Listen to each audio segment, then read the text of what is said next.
With eyes toward the State of the Union, we already know that President Obama's second-term agenda will focus on immigration, gun control, and climate change. But according to our next guest, if he wants to leave a long-term legacy, he should focus on blazing a more healthy, prosperous, and innovative trail for America's cities. America's 50 largest cities house two-thirds of the population, and they are responsible for three-quarters of total economic output. Joining us now is Richard Florida, professor at the University of Toronto and NYU, and senior editor for The Atlantic. And Richard, when you sort of frame it around the statistics I just cited, it sounds like a no-brainer that President Obama or any other politician on the national stage would be paying attention to urban America. But I think when you sort of look at the incentive game in politics, what I'm noticing is in the 2012 elections really, I think, pointed towards this. The Democratic base increasingly is concentrated really in, cities and metropolitan areas. The stat I keep citing to people is that Obama in victory this year actually won fewer counties than Michael Dukakis did while getting wiped out nationally 25 years ago. It strikes me that there is little incentive right now, little electoral incentive that Republicans are seeing towards playing to the city. They've just sort of written off urban America to the Democrats and focused on the rest of the country. Can there be an agenda? Can there be an urban agenda? Can that be on the agenda as long as that dynamic persists?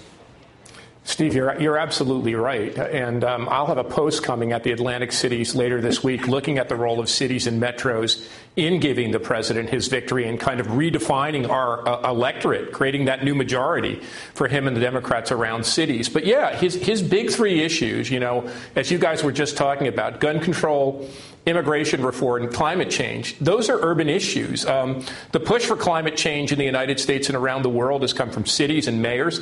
The push for immigration reform around in the United States has come from mayors. And the push for better gun control has come from cities. Obama is a city guy. He lived in cities. He's hailed from cities, grew up in Honolulu and moved to L.A. and, lived in New York and Boston and later Chicago. So I think the time is right. And what I point to in the piece is two things. One, we need a Department of Cities to make the investments we're making in this country on infrastructure, in the environment, on affordable housing, on job creation, to make them more effectively. And two, if we're going to think where that bulwark of bipartisan change is going to come from, who are the pragmatic leaders in the country, the president should go right to the mayors, whether it's a Republican or independent like Mike Bloomberg, a Democrat like Rahm Emanuel. Across the spectrum, the mayors are the ones who are developing the innovative and pragmatic solutions. So in creating a new Department of Cities, I think he can not only make urbanism part of his economic agenda, climate change agenda, gun control agenda,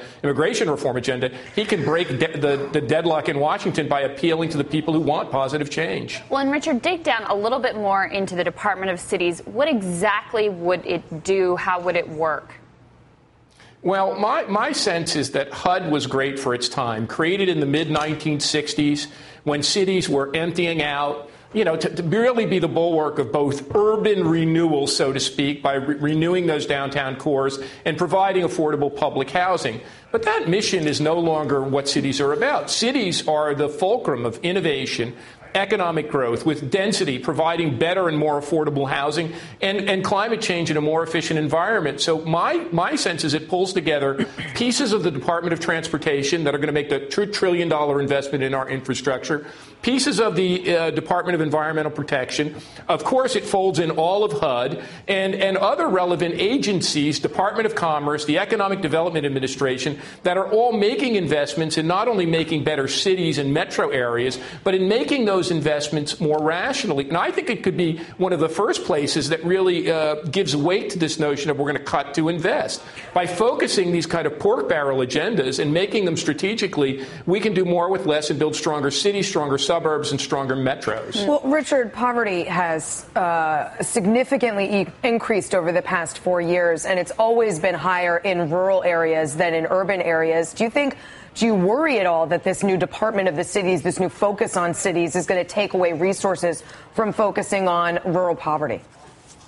No, I don't think so. I think a Department of Cities would focus on all various areas, suburban areas, traditional urban cores, even rural areas. And we know rural areas are about split. Some of them are growing very nicely, and some of them are just terribly in poverty.